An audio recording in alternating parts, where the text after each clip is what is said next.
Students and staff at Marjory Stoneman DeAngelis High School are back at school this morning. It's the first day since the gunman stormed into their school and killed 17 people.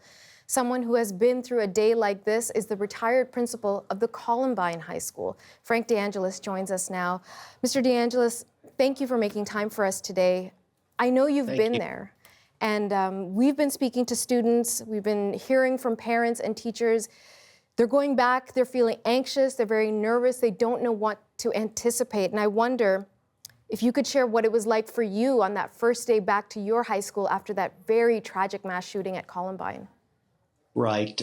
For us, it was a little bit different. We took a couple of weeks off because we had 13 memorial services to go to, and I wanted to make sure that students and staff had an opportunity to attend those services. But we could not go back into Columbine because of the damage that was done to the school. So we actually attended another school, Chatfield, which was about 6 miles west of us. And it was difficult, especially for students that were walking by the library, because that's where a majority of our students had lost their life. But when we went back into the building at Columbine, which was the following year, which would have been August of '99, it was difficult, and that was the first time that a lot of students were back in the building since the tragedy occurred. Now, they were allowed to go into the gymnasium to retrieve backpacks, but that was it. So for many of the students and staff, when they went back to school in August, that was the first time back, and there were a lot of emotions there.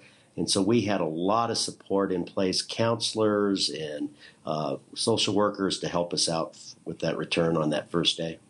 When that mass shooting happened at your school in April of '99, you lost 12 students, you lost one teacher, many others were injured, but it was such a scarring event, not only for your community, but really right across the world. People were shocked. So if you were in a position to give advice to the people in Parkland today as they're making their way back in, what would you tell them? I would tell them, and I've had this conversation with their principal, Mr. Thompson, and members of their cabinet, it's a marathon and not a sprint.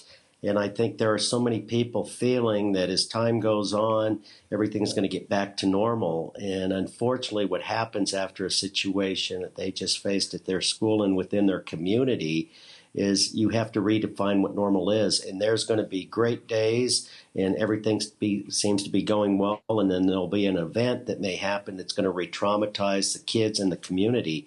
And so that's just part of this healing process. What would be a concern for you? What would be a trigger? Are there precautions the school could be taking? Do they need more security? What do you recommend?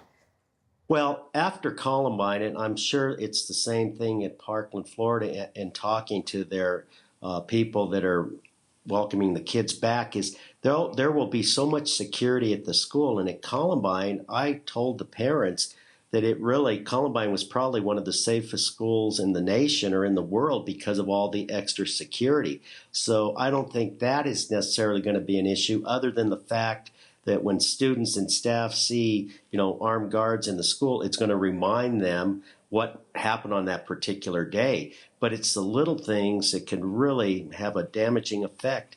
I shared with the principal the first day back, we had our parents who put up an archway of balloons to welcome the kids back in school colors, just very welcoming. But balloons started popping and kids started diving on the ground. Things that, doors slamming will set some people off, trigger emotions. And a lot of it's going to be where the people were when the shooting started back on February 14th. For us, it was during lunch hour. For us, what we could not do was serve Chinese food on that particular day or for 3 years after that. So it's a little triggers. And fire alarms, I warned them about the fire alarms because the fire alarm was set off. And then when the kids started exiting the building, that's when the shooter came in. And so these are things that you learn as you move forward, but hopefully reaching out to some other communities like Columbine, Sandy Hook, we can share some of the knowledge that we have. Mr. DeAngelis, it's been 19 years since the shooting at Columbine. Do you ever get over it? No. Each morning I wake up, I recite the names of the 13 who lost their lives, And for us, we had a mantra of a time to remember. We'll always remember the 13 who lost their lives and the others that were injured. But Columbine also represents hope. As we approach the 19th anniversary, we look at a community that I feel is stronger today than what it was back in '99. We had to come together to stay together.